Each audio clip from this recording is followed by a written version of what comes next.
Coucou tout le monde, j'espère que vous allez bien. Donc pour ceux qui me suivent déjà sur mon profil Facebook ou Insta, vous avez vu, j'en ai un peu parlé en story, que les énergies étaient très lourdes cette semaine et tous les jours je redoute un peu les consultations parce que waouh, vous mangez sévère pour ceux qui ont loupé des défis.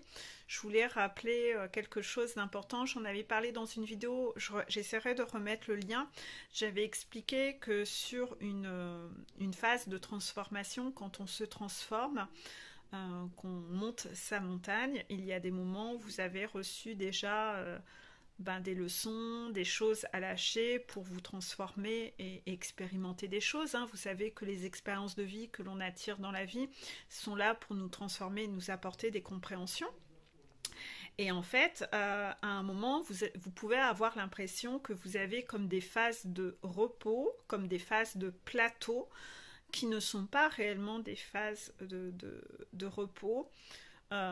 C'est des phases de consolidation et de test. D'accord? C'est-à-dire que c'est des phases où on ne va pas réellement vous apporter de nouvelles conscientisations et de nouveaux déclics. Parce que déjà, avant de passer aux transformations suivantes, vos guides ont besoin de voir si votre transformation est vraiment ancrée, si vraiment déjà vous avez compris les premières leçons. Avant de passer au CE2, on va déjà valider que les compréhensions du CE1 sont acquises.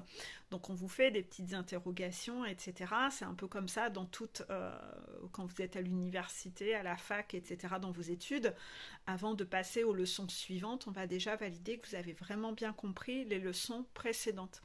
Ces phases-là sont des phases d'observation où on va vous envoyer des petits défis ni vus ni connus, pour observer comment vous agissez, comment vous réagissez dans ces situations où, en principe, ça doit être acquis parce que vous avez déjà eu les compréhensions nécessaires. Donc, soit vous tombez les deux pieds dans le piège et vous réitérez vos bêtises, vous aurez donc bien entendu des foudres à chaque fois, mais quand vous arrivez dans ces phases-là, si c'est des choses sur lesquelles le message est déjà passé plusieurs fois, il peut s'avérer que la foudre qui était jusque-là comme ça ou comme ça, cette fois soit comme ça. Et là, ça pique, ça fait mal. C'est-à-dire qu'en fait, ce truc-là, il est vraiment trop bloquant et ça va plus être permis que tu retournes dans ce mécanisme-là, pas pour la suite de ton parcours. Donc, ce truc-là, c'est un lampadaire qui est vraiment à lâcher. C'est plus possible, ça bloque vraiment trop ta montée. Et là, il est temps de péter cette corde. Donc, comme ça fait déjà plusieurs fois qu'on t'a fait passer le message, comme à chaque fois, tu as eu des foudres et malgré ça, tu essayes encore de faire comme ça pour réussir à retourner à ton mécanisme ou à ton mécanisme inconscient qui est tellement, tellement ancré en toi que c'est plus fort que toi, tu recommences toujours de cette façon-là, on va vraiment attirer ton attention là-dessus par une foudre monumentale qui va faire très, très mal, qui va piquer sévère, mais d'un autre côté, c'est quelque chose de nécessaire, mais une fois que vous aurez réellement compris que ce truc-là, ça pique, croyez-moi, vous n'aurez plus envie de récidiver. Donc ce truc-là, vous allez le lâcher. Par la force des choses, vous allez le lâcher. Donc méfiance quand vous pensez que vous êtes dans des phases de repos, vous pourriez être un peu trop dans le relâchement et ne plus travailler sur vous et voire même redescendre votre montagne et retourner faire ce que vous faisiez avant. Le problème, c'est que ça, les guides, à un moment, ils en ont un peu marre de répéter toujours les mêmes choses. Il faut continuer d'avancer, il faut aller aux leçons suivantes. Donc là, on va vous en coller une, mais une sévère. Les foudres cette semaine que j'ai constatées chez certains sont très violentes. Sont très violentes. Parce que même quand le message parfois d'avertissement, devait passer par moi, parfois j'étais pas à l'aise à avoir ce défi-là, à le relever, à délivrer le message, mais parfois la personne a vécu la foudre avant la consultation et je suis témoin du truc et même moi je tombe de ma chaise parce que tellement c'est gros quoi. Tellement c'est gros. Donc voilà, n'importe comment, si vous devez avancer, ça vient pas de moi, ça vient de vos guides et vont pas vous lâcher le dessus. si vous avez un truc à lâcher. Comme je l'ai expliqué cette semaine, beaucoup de personnes d'entre vous exigent, demandent que les choses s'accélèrent, demandent à ce que les choses aillent plus vite. Je veux que ça aille plus vite, je veux que mon parcours avance plus vite.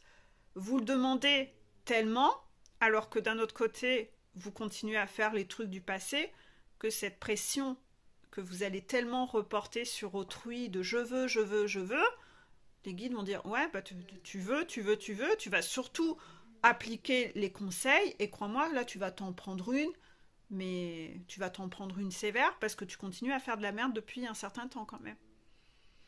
Donc voilà, dans tous les cas, faites attention à ne pas trop coller la pression, ne pas trop exiger alors que vous-même, vous n'avez toujours pas fini de travailler sur vous. Soyez dans cette humilité de ne pas coller la pression à vos guides parce que ça va vous revenir comme un boomerang dans la figure et on va aller vous faire retrouver cette humilité en vous montrant à quel point vous n'avez pas fini de travailler, en vous montrant à quel point, là, ça fait quand même la 10e fois que tu fais le même truc alors qu'on te l'a expliqué 20 000 fois, donc tu n'avais pas voulu entendre le message, ben écoute, là, vu la claque que tu vas te prendre, tu vas t'en souvenir, et comme tu aimes la souffrance et ne pas avancer, bah écoute, un peu plus, un peu moins, voilà. Donc là, en ce moment, il y a ces énergies-là, hein, voilà, hein, ça c'est pas moi qui décide, hein, c'est pas moi qui décide, hein. Mais là il y a vraiment des lampadaires à lâcher et donc si vous les lâchez pas, moi je le répète depuis tellement longtemps, il y a eu des vidéos où c'était fort énergétiquement, c'était les messages du 12 et du 14, allez les réécouter parce que dedans il y avait des messages phares qui finalement aujourd'hui je comprends pourquoi les énergies étaient comme ça aussi. Waouh, c'était parce que là c'était l'avertissement. C'était l'avertissement. Donc si vous ne les avez pas regardés, bah, vous êtes passé en travers, allez regarder maintenant parce que vous comprendrez mieux pourquoi vous vous êtes pris votre prune. Et puis si vous les avez écoutés et que ça vous a glissé dessus et que vous n'avez toujours pas mis en application, bah là vous avez votre prune qui vous tombe dessus et là vous allez comprendre en fait. Donc ça peut être des énormes problèmes de violence, d'accord ? Des actes de violence que vous allez subir, que j'ai vus. Ça peut être des actes liés à la santé, hein, des choses qui piquent et qui font vraiment mal côté santé, des mauvaises nouvelles. Et ça peut être aussi financier. Hein. Quand c'est financier, ça peut aller jusqu'à 5 chiffres. Hein. C'est pas la petite amende de 50 euros, hein, c'est des trucs à 5 chiffres. Donc, moi, franchement, je vous conseille plutôt de les relever, vos défis, hein, de la traverser. Hein. Je vous avais dit, hein, la piscine avec les crocodiles autour. Ça pique, hein, ça pique. Hein. Ça n'a jamais du bon d'être trop têtu dans la vie et de ne pas vouloir, de pas accepter le travail d'équipe. Ça n'a jamais du bon. Donc voilà, je voulais juste refaire une petite parenthèse là-dessus et vraiment aller réécouter ces messages qui secouaient sévère. Mais c'était déjà le présage de ça, les 12 et 14. Pour le coup, c'était pas un hasard. Hein, c'était pas un hasard parce que ça tombe et ça pique et ça fait mal là où ça tombe pour le coup. Et là-dessus, bah, il n'y a rien de tel pour apprendre hein, pour le coup. Mais bon, là, c'est sûr que la leçon va être retenue. Hein, parce que là, vu les frayeurs que vous avez, et la souffrance dans laquelle vous êtes face à ça, ben, c'est le meilleur moyen de retenir la leçon en fait. Voilà. Je suis désolée, c'est pas moi qui décide. Maintenant, on va passer, je vais faire une autre vidéo sur un message Métatron. Voilà.